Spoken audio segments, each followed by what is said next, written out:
Le 27 janvier 2023, le chef de la MINUSMA, El Ghassim a présenté le rapport du secrétaire général de l'ONU devant le Conseil de sécurité des Nations Unies à New York. Lors de son allocution, le chef de la MINUSMA a mis l'accent sur le soutien à la mise en œuvre de l'accord de paix, le soutien au processus de transition et le soutien à la stabilisation des régions du centre du Mali. Il a rappelé que le Mali débute une année critique sur la voie du retour à l'ordre constitutionnel avec plusieurs scrutins prévus à partir de mars de cette année. Enfin, il est revenu sur la revue stratégique de la mission qui vient se conclure telle que demandée par ce Conseil avec des propositions sur la voie à suivre. El Ghassim a également souligné la complexité de la situation sécuritaire, notamment au centre et dans la zone des trois frontières entre le Burkina Faso, le Mali et le Niger, où les activités des groupes extrémistes entraînent des déplacements massifs des populations. Entre autres exemples, on peut citer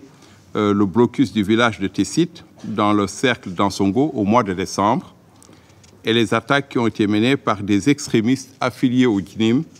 contre le village de Ntilit dans le cercle d'Ansongo en janvier. Des pressions similaires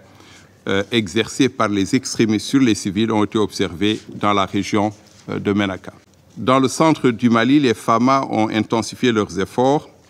ce qui a permis une amélioration dans certaines localités et une diminution du nombre d'incidents sécuritaires. Cela dit, les groupes extrémistes conservent la capacité de mener des opérations coordonnées et complexes, comme en témoignent les attaques revendiquées par le GNIM dans le cercle de Tenenkou, dans la région de Mopti,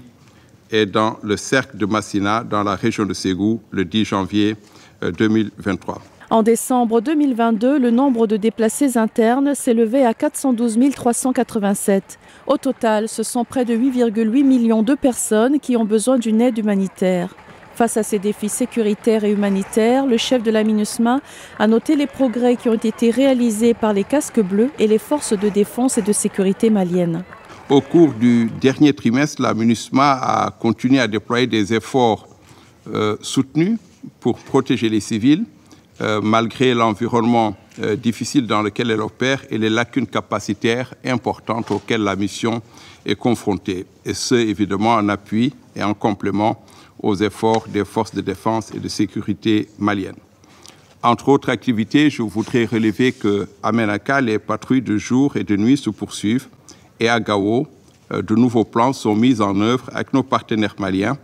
pour renforcer la protection des sites de personnes déplacées dans la périphérie de la ville, sites qui ont fait l'objet d'attaques de la part d'éléments extrémistes tout récemment, à la fin du mois de décembre 2022 au début du mois de janvier 2023. 4 paramètres clés permettront à la MINUSMA d'exercer efficacement son mandat afin de contribuer à l'amélioration de la situation politique ainsi que celle des conditions de sécurité. Il s'agit de l'avancement de la transition politique conformément au chronogramme électoral, les progrès accomplis dans l'application de l'accord pour la paix et la réconciliation au Mali, la liberté de circulation, y compris pour les moyens de renseignement, de surveillance et de reconnaissance essentiels à la sûreté et à la sécurité des soldats de la paix, et la capacité d'exécuter l'intégralité du mandat que lui a confié le Conseil de sécurité, y compris les dispositions relatives aux droits humains.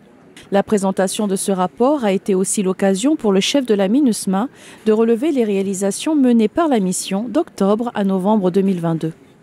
En 2022, la mission a organisé 122 sessions de formation et de sensibilisation pour un peu plus de 3000 éléments des forces de défense et de sécurité maliennes, dont 563 femmes. La promulgation par le président de la transition d'une loi fixant